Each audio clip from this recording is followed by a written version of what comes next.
well, this has an electric tongue jack, which is really nice for loading and unloading.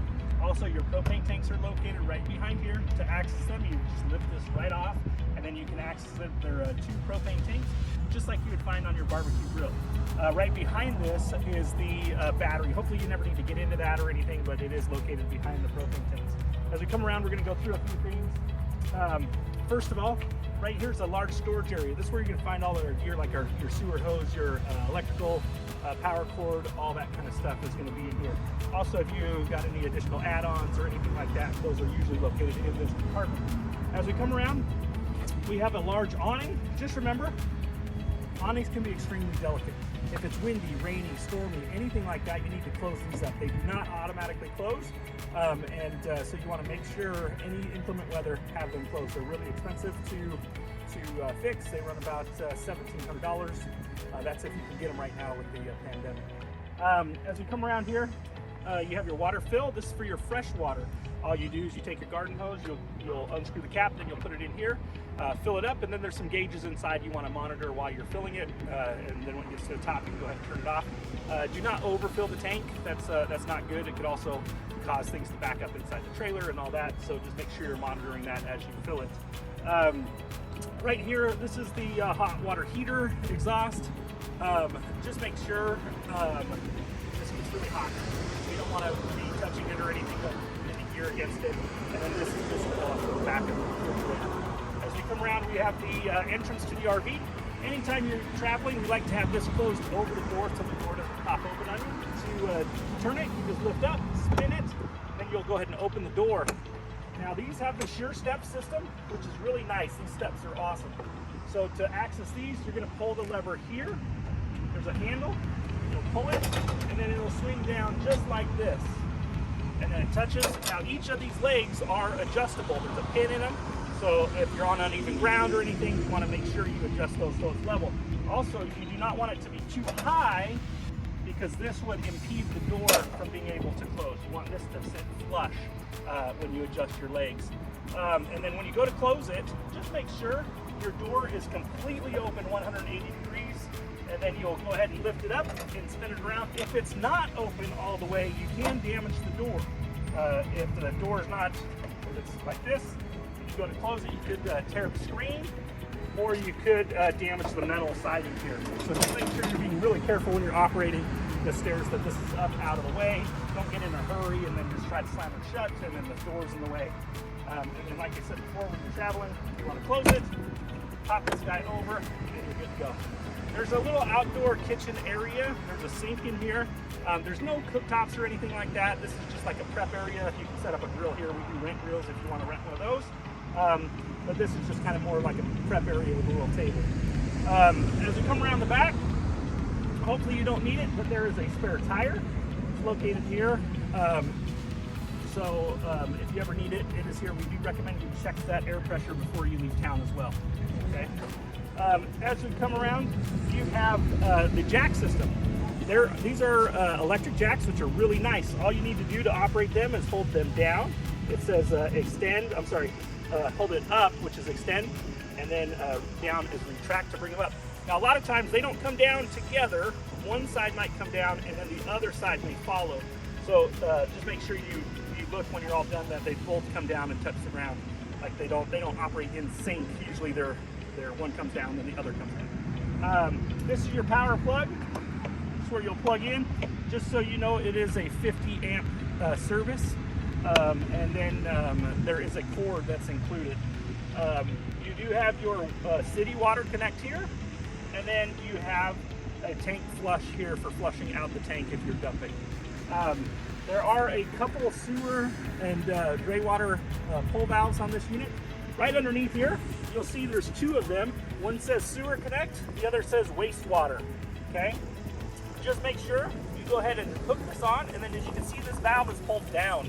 That's to open it so the fluid can drain out. You'll drain this one, then you'll close it up. You'll go ahead and move on to the next one right there. You would push down the lever and it would come out. Obviously it hooks to the sewer hose that goes into the dump station. Now I'm going to point down there. There's one more at the very front. That's for all your kitchen sink water and all that. That one you need to make sure you dump as well. So there's actually 3 pull valves on this RV. So if you're dumping yourself, just make sure you got all three of them. This is a large slide out. It comes out about 2.5 to 3.5 feet. Just make sure there's nothing in the way when you're extending this, and also the kids when they're playing around or anything like that, make sure they don't run into the sides of these. And then make sure, obviously, before you move the RV, it is closed up. Also, make sure nobody is standing on top or sitting on top of the slide out when you bring it in from inside the trailer. Like, don't have your kids sitting on the dinette booth or anything like that. It needs to be completely, nothing to be on it, not even an ice chest. You don't want an ice chest on it or anything. That way it slides in and slides out easily, okay? One last thing up in the front here, this is once again your front stabilizer jack button right here to extend those front jacks. Remember, they work independently, they don't come down together. That's the jack system. Make sure they're up off the ground before you drive away as well. We have unfortunately had a couple people damage them in the past by not picking them up. They are pretty expensive to replace, so you just want to make sure you're careful and get those all the way up. This right here is a storage, and this passes all the way through to that other side. It's a big open storage area. Well, let's head on inside and take a look, and I'll show you how to use that stuff. Okay guys, we're gonna go over the interior of the RV. First of all, you got a couple nice bunk beds here with built-in stairs. We're gonna go into the bathroom, the shower, and this is great. It's got a ton of space in there. It's very large for a travel trailer. And then just so you understand, the controls are right here. These are your tank levels, your battery levels, your gray water, black water, your water pump. You also have your water heater buttons in here. You have your light switch for in here. And then just so you understand, these are a foot flush toilet. You just reach down at the bottom and use your foot to flush it. Just remember, when you're using the restroom, you only want to use RV toilet paper, no wipes, nothing like that. You don't want to get clogged up on your trip. And then make sure you use a lot, not a lot, but plenty of water when you flush the toilet. As we come around here, right here are a few switches for you. You have your slide out. Just once again, remember that you need to have nobody on the couch or dinette or everything off of this when you're operating the slide out to come in and out. You have an awning button here. Just remember, inclement weather, have that guy closed. You don't want any issues with awnings. And then you have the exterior awning light right here, and then you have the interior main light switch right here. This is the couch, and it does also convert into a bed. To do that, it's super easy. What you want to do is there's a little handle here. You'll pull that out just like this. Pull it all the way out, and then right underneath here is a cushion. So you want to get that cushion out first. Go ahead and close this up, and then this is just a jackknife sofa, just like this. And this, then you'll take that last cushion and put it right here, and then you have another sleeping area, which is really convenient and nice. And then it just folds back in. This guy will just slide back in, just like that. Really easy. The dinette also is a sleeping area, and to operate that, all you need to do is fold up the legs, and then right here there is a little notch and a little notch. This dinette table sits right on top of that, and then you take the rear back cushions and you lay it on top, and that creates a whole nother sleeping area. This RV is fantastic. It's got so many nice amenities. You have a nice television here, you have a stereo system, and then just so you know, this is like the breaker panel like you would have in your house. If you put in like a blow dryer or something, and then the outlet stops working, first of all you want to check the GFCI outlet and then reset that. And then if that's not working, the next place you would look is right here at the breaker box, okay? Large refrigerator. To operate these, you want to, I'll go over the operation. First of all, you need to purge the gas line. So how to do that is you will take, open up your propane tank, take a lighter, and all you need to do is flip this up. One other note, don't cook on top. It's not a glass cooktop. You want to get this up out of the way to cook on the burners. But you will take a lighter and go ahead and open up your propane tank and light the stovetop, okay? Once that's lit, let it burn for about 30 seconds and then go ahead and turn it off. What that's doing is getting any air out of the gas lines out, okay? Then you'll move on over to the fridge. Just make sure if you're running on auto or gas, whichever one is selected on the right side, and then you'll hit the on-off button, okay? It takes about 30 to 60 seconds to light, and if you listen very closely, if you open the door and listen, you'll hear a clicking sound. It'll click, click, click, and then you'll hear a burner sound. It'll go. What we recommend is you do that one time, get it all, and then it'll take about 30 seconds to light, and then go ahead and just actually turn it off one more time. Wait about 30 seconds, and then turn it right back on.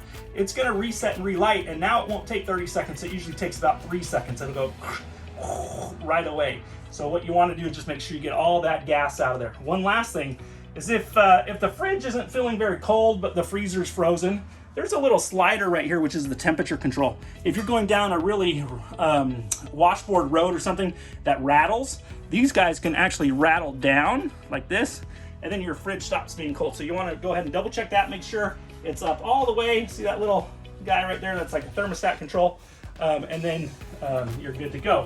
We already talked about the cooktops here. You do have a microwave. Just make sure any major appliance, you need the generator running or plugged in to shore power. That would be the air conditioner, the microwave, any of those big guys. And just remember, if you are dry camping or boondocking, you do need to charge your batteries every day. We recommend you run the generator 2 to 4 hours just to keep your batteries all charged up. You have a nice sink area, and then you have your thermostat controller right here. You'll just cycle through the modes. It's pretty simple. There's heat, there's air conditioning, there's a fan mode, and it makes it pretty nice. I'm gonna have you step into the major bedroom there, the master bedroom, sorry. It's got a nice king size bed. This is a great area. One thing we do want to make sure you notate is there's a sliding door right here. We want you to make sure you latch this every time. What you don't want to do is get traveling and then it's not latched and it comes out of the track or breaks or something like that. You just want to make sure you connect this all closed up and ready to go. Okay. Well, we are excited to have you guys, and this is actually one of my most favorite RVs to trailers. It's got a great layout, and we think you're going to love it. And we'll see you soon. Thanks.